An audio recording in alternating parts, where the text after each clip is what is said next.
Nah oke teman-teman, kali ini kita bakal bahas tentang sejarah Tevat di Genshin Impact, termasuk juga nanti sejarah Primordial One dan kawan-kawan yang bakal ikut kita bahas juga ya.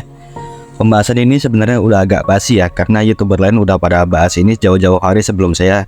Tapi nggak apa-apa, bakal tetap saya bikin videonya, so langsung aja ke pembahasannya, let's go. Informasi ini saya ambil seluruhnya dari buku Before Sun and Moon ya. Jadi kalau ada yang kurang nanti saya bakal tambahin di akhir video. Jadi disebutkan di dalam buku Before Sun and Moon, dahulu kala ketika itu dunia yang sekarang dikenal sebagai Tevat, itu merupakan sebuah dunia yang bisa dikatakan kosong, karena hanya terdiri dari naga, Vishaps, dan para Raja Naga. Nah, para Raja Naga ini ada 7, sesuai dengan elemen yang ada di Tevat sekarang. Raja Naga yang kita ketahui sekarang baru ada 2, yaitu Apep dan Neuvillette. Namun ada satu lagi naga yang tingkatnya di atas mereka. Jadi udah raja, ada tetuanya lagi gitu kan, yakni Nibelung. Hari-hari para naga hidup dengan damai sampai akhirnya datanglah sebuah makhluk yang lahir dari sebuah telur. Dan makhluk itu memiliki sepasang sayap dan mahkota di tubuhnya.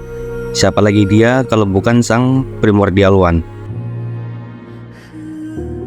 Diceritakan bahwa Primordial One datang ke Tevat kala itu untuk menantang para Raja Naga agar Primordial One ini bisa menjadi penguasa absolut di Tevat.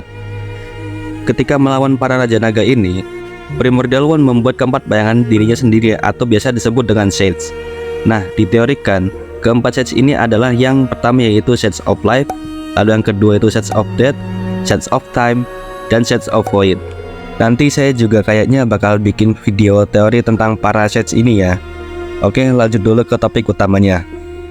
Jadi, Primordial One memulai perang terhadap para Raja Naga ini dan terjadilah perang yang sangat dahsyat selama 40 tahun lamanya. Sampai akhirnya, para Raja Naga ini kalah dan ada yang kabur ke Darksea. Sedikit informasi aja ya. Darksea ini merupakan sebuah tempat yang tidak terjamah oleh batas Tevat, sehingga masuk akal jika mereka pergi ke sana. Mengingat Primordial One sudah berkuasa di Tevat, dan tempat itu tidak akan terjamah oleh Primordial One. Setelah kemenangan Primordial One atas para Raja Naga, Primordial One dan salah satu Shades-nya membuat alam semesta yang baru untuk ditinggali nantinya oleh makhluk yang paling ia kasihi dan sayangi, yakni manusia. Manusia pun membuat perjanjian dengan Primordial One, dan dengan demikianlah Tevat masuk pada zaman era pembukaan Bahtera. Manusia pada zaman itu pun mulai bercocok tanam, menambang biji-bijian, dan menulis bait-bait pertama mereka, sampai akhirnya masuklah pada zaman penuh sukacita. Di mana ada kelaparan, disitulah langit menurunkan hujan dan makanan. Di mana ada kemiskinan, disanalah bumi menghasilkan kekayaan. Di mana ada ratapan, disitulah langit akan menjawab, celakalah mereka yang tergoda oleh kepalsuan, dan jalan penuh godaan pun telah ditutup. Lalu, masuklah pada zaman tahun penuh duka cita. Descender kedua yang kita kenal sekarang sebagai The Second Wukem datang ke Tevat untuk menantang Primordial One. Dan peperangan pun pecah seperti pada zaman Primordial One melawan 7 naga Sovereign. Langit terbelah, bumi berguncang, dan tanah pun jatuh ke dalam lautan. Tanah yang dimaksud di sini adalah daratan yang kita kenal sekarang sebagai Enkanomia. Nah, naasnya, daratan Enkanomia jatuh di kedalaman Darksea. Dan rakyat Enkanomia harus berhadapan dengan para Dragonheir dan Vishaps. Singkat cerita, para manusia sempat belajar untuk melawan para Vishaps, namun itu sia-sia. Mereka berdoa, memohon kepada sang Primordial One, berharap bantuan akan datang. Namun tak ada satu jawaban pun yang mereka dapatkan. Tapi sepertinya, di mana ada harapan, di situ pula akan ada keajaiban. Satu-satunya dewa yang menjawab doa mereka adalah sang penguasa waktu, atau yang kita kenal sekarang sebagai Shades of Time atau Ishtaroth. Nah, Ishtaroth memberikan ilmu pengetahuan kepada Abrax atau Aberako agar bisa membuat Helios atau Dainichi Mikoshi untuk mengusir para Vishaps. Karena diketahui Vishaps sangatlah membenci cahaya.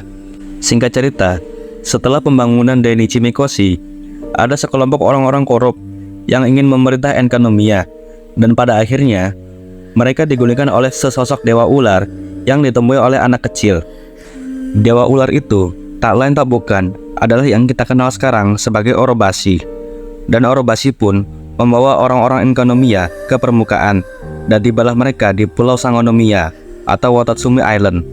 Orobashi pun mengajari mereka cara bertahan hidup, dan orang-orang Enkanomiya pun hidup dengan damai. Namun ada sedikit plot twist ya teman-teman, yang dimana dikatakan oleh Skirk pada Arkon Quest 4.2 kemarin, dikatakan bahwa Primordial One dan The Second Who Came itu bekerja sama untuk mengalahkan desainer ketiga. Nah, ini masih menjadi misteri ya. Kenapa dua entitas yang sebelumnya itu bertarung, sekarang malah menjadi berkolaborasi untuk mengalahkan desainer ketiga. Dan satu fakta mengerikan lagi lainnya adalah faktanya mayat si desainer ketiga ini digunakan untuk membuat Gnosis yang kita ketahui sampai sekarang itu berada di tangan para Arkon. So, itulah pembahasan tentang sejarah Teapot ya teman-teman, yang saya rangkum seringkas-ringkasnya. Jika ada tambahan, koreksi maupun ide menarik lainnya, silahkan berikan aja di kolom komentar di bawah. Jangan lupa like, share, dan subscribe. Saya Naukizan, izin undur diri. Ciao.